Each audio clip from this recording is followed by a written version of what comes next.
अस्सलाम वालेकुम students, I hope you are fine. Students, हम एसएसटी का चैप्टर 2 हमारा एंड हो गया था और आज हम चैप्टर नंबर 3 स्टार्ट कर रहे हैं, एटमॉस्फेयर।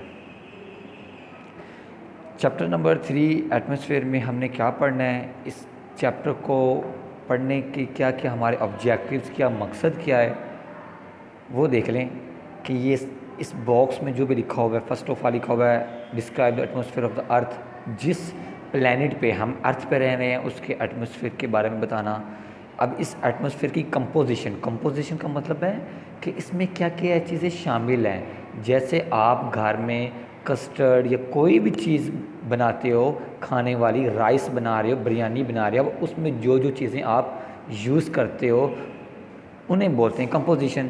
इसी तरह ही इस चैप्टर में हमने जो जो चीज़ें एटमॉस्फेयर की स्ट्रक्चर के हवाले से, लेयर्स के हवाले से, अब एटमॉस्फेयर में वेदर, क्लाइमेट चेंज भी होती है, ओजोन लेयर के बारे में पढ़ना है हमने, और ओजोन डिप्लीट हो रही है, ग्लोबल वार्मिंग हो रही है, ये सारा हमने इस चैप्टर में डिस्कस करना है। तो ji students, first of all हम इसका इंट्रोडक्शन देखते हैं इस चैप्टर का। Our earth is comprised of many natural resources. Allah Taala ने ये वाहिद सियारा है जहाँ पे ज़िंदगी मुमकिन है, ज़िंदगी माहौल ही ऐसा है जहाँ पे ज़िंदगी की ज़िंदगी गुज़र बसर करने के लिए जो भी शराइत, जो भी चीज़ें चाहिए होती हैं, ज़रूरियात चाहिए होती है, वो हमें इस प्लैनेट पे मिल रही हैं। तो our earth is comprise of many natural resources के ये जो हमारी ज़मीन है ये किस चीज़ पे मुश्तमिल है, बहुत ज़्यादा कुदरती वसाइल से माला माल है, हर तरह की यहाँ पर चीज़ है।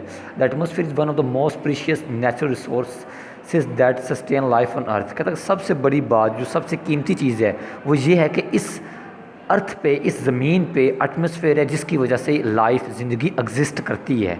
अब ज़िंदगी से मुराद इंसानों की, जानवरों की, पौधों की, हर एक लिहाज से। जी नेक्स्ट है, the atmosphere is a thin layer of gases and dust particles around the earth. कहता कि ज़मीन के इर्द गिर्द एक गुलाब समझ लें, एक थिन लेयर समझ लें, पतली सी एक लेयर है, झली नुमा, किस चीज़ की, गैसेस की है और डस्ट पार्टिकल्स की है। It is commonly called air. इसे हम अमूमन क्या कहते हैं, आम तौर पर हवा भी कहते हैं। The air of the atmosphere is colourless.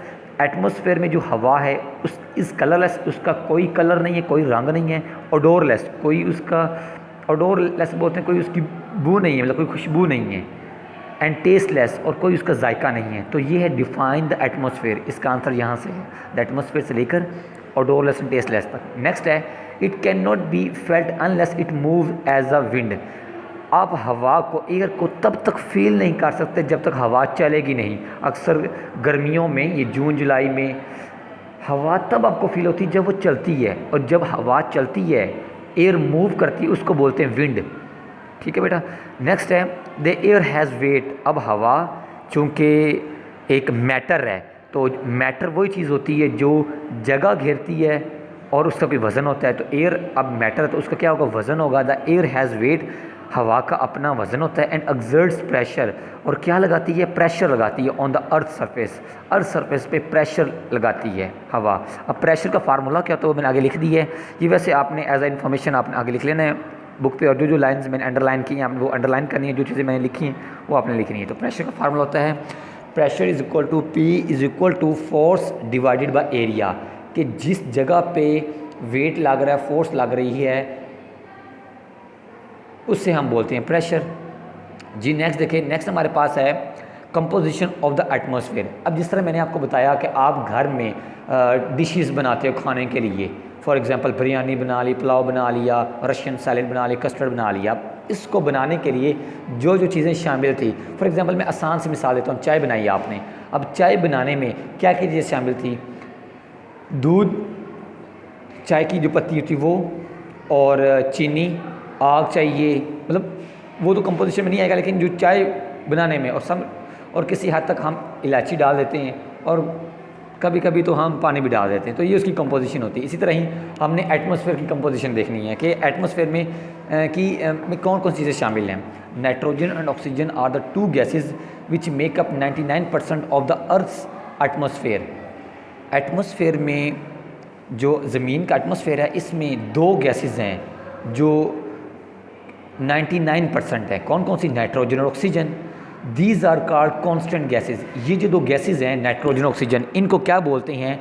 इन्हें कॉन्स्टेंट गैसेज बोलते हैं। क्यों बोलते हैं?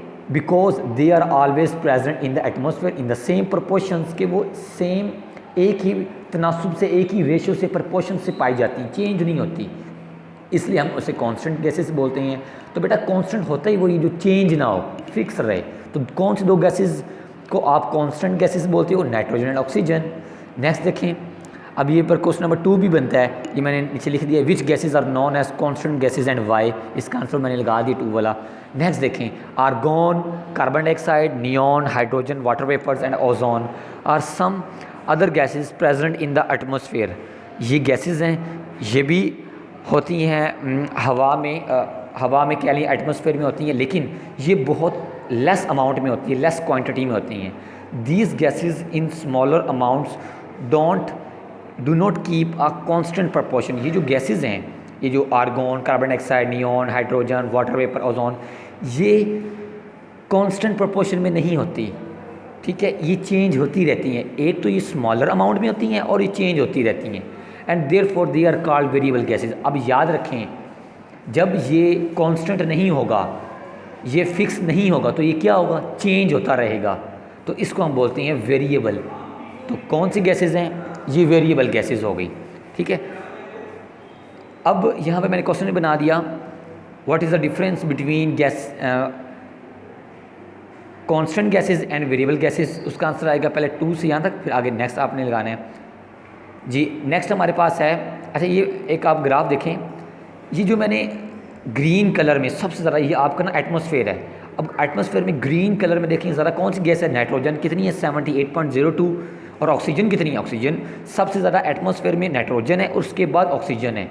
नाइट्रोजन है 78.02% और ऑक्सीजन है 20.95। अगर आप इनको प्लस करेंगे तो ये आ जाएगा 99.03 आ जाएगा। तो मतलब सबसे ज़्यादा जो दो गैसेस पाई जाती है वो है नाइट्रोजन और ऑक्सीजन, और इनको आप कांस्टेंट गैस बोलते हो। और नाइट्रोजन ऑक्सीजन में से ज़रा कौन सी है? वो आपके सामने ही है कि 78.08% वाली, वो नाइट्रोजन है। नेक्स्ट देखें, बाकी जो थोड़ी सी गैसेस उसने येलो कलर का ग्राफ में बनाया हुआ है, ये बाकी जो गैसेस हैं, argon, neon, hydrogen, carbon dioxide, water vapours, ozone, ये एटमॉस्फेयर में आती हैं जी। नेक्स्ट देखें बेटा, नेक्स्ट ये वाला टॉपिक आपका MCQs के लिए भी है और शॉर्ट क्वेश्चन के लिए भी है। Significance of gases and atmosphere. ये जो इस एटमॉस्फेयर में ये गैसेज हैं, इनकी अहमियत क्या है? सिग्निफिकेंस बोलते हैं अहमियत को। All the gases present in the atmosphere are significant in many ways. अब डिफरेंट गैस का डिफरेंट आगे फंक्शन होता है। फॉर एग्जांपल फर्स्ट लिखी हुई है nitrogen. Nitrogen gas it is essential for plant growth. पौधों की ग्रोथ के लिए, पौधों की नशोनुमा के लिए, उन्हें बढ़ने के लिए कौन सी गैस चाहिए? नाइट्रोजन, जो कि एटमॉस्फेयर हवा में होती है। And helps in putting out fire, और जो आग होती है उसे ख़त्म करने के लिए भी ये नाइट्रोजन गैस यूज़ की जा सकती है। ख़त्म तो नहीं, मतलब आप ये कह सकते हैं पुट आउट करना, मतलब मज़ीद आग लगाने के लिए, या आप कह सकते हैं कि ये पुटिंग आउट फायर का मतलब यही है कि आग बुझाने के अमल में काम देती है, बल्कि आग बुझाने में आएगा ये। नेक्स्ट है oxygen. It helps us in breathing and gives us energy and burning our food. और ऑक्सीजन हमें पता है कि हम जिस वजह से ज़िंदा रह रहे हैं, इट हेल्प्स इन ब्रीथिंग में, सांस लेने में, and gives us energy by burning our food. और ये हमें एनर्जी देती है कैसे? जब हम अपने खुराक को गर्म करते हैं। तो ब्रीथिंग और बर्निंग में कौन सी गैस यूज़ होती है? Oxygen. It also helps in burning fuel such as natural gas, coal and oil. और हम देखें कभी भी लकड़ियों को आग लगानी हो तो जब तक ऑक्सीजन नहीं होगी तो आग नहीं लगेगी। कोयला है, कोई नेचुरल गैस है, जब तक गैस ऑक्सीजन गैस नहीं होगी तब तक बर्निंग का प्रोसेस नहीं होता। तो ये किस किस में हेल्प करती है? बर्निंग में भी। फ्यूल, और फ्यूल का मतलब है कोयला हो सकता है, नेचुरल गैस हो सकती है, ऑयल हो सकता है। नेक्स्ट है carbon dioxide. Carbon dioxide gas ये किस लिए यूज़ होती है? It helps in photosynthesis. बेटा फोटोसेंसिस का मतलब है कि पौधे अपनी खुराक खुद तैयार करते हैं, उस अमल को फोटोसेंसिस बोलते हैं। और फोटोसेंसिस में जो गैस यूज़ होती है वो है carbon dioxide. It moderates the temperature by absorbing heat. ये हीट को अब्जॉर्ब करती है और टेम्परेचर को नॉर्मल रखती है, मॉडरेट रखती है, ना ज़्यादा रखती है ना कम करती है। नेक्स्ट है ozone. Ozone it prevents us from harmful ultra violet rays of the sun. बेटा सूरज की तरफ से बहुत ज़्यादा ख़तरनाक शुआएँ आती हैं। ये एक हवा में एक लेयर है, झल्ली है ओजोन की, ओजोन गैस की। ये क्या करती है, जो नुकसानदा रेडिएशंस हैं, रेज़ हैं, उनको अर्थ पे नहीं आने देती, ये उनको प्रोटेक्ट करती है ख़तरनाक शुआओं को। नेक्स्ट है water vapour, it absorb heat and dust. Water vapours क्या करते हैं, पानी के बुखारात छोटे होते हैं, ये हीट और डस्ट को अब्जॉर्ब करते हैं and reflects the heat back into space. और जो हीट होती है इसे वापस भेजते हैं, रिफ्लेक्ट का मतलब वापस भेजना कहाँ पे, स्पेस में। It forms cloud. अब जो वाटर वेपर्स हैं इनकी वजह से बादल बनते हैं एंड कॉजेज रेन, और जो बारिश होती है वो भी इन्हीं की वजह से होती है। ये बेटा आपका टॉपिक था, इसमें शॉर्ट क्वेश्चन है, एमसीक्यूज़ के लिए इंपॉर्टेंट है, आपने इसकी रीडिंग करनी है और नेक्स्ट मैं आपको इसका होमवर्क ग्रुप व्हाट्सएप ग्रुप में सेंड कर दूँगा। शुक्रिया बेटा, अल्लाह हाफिज़।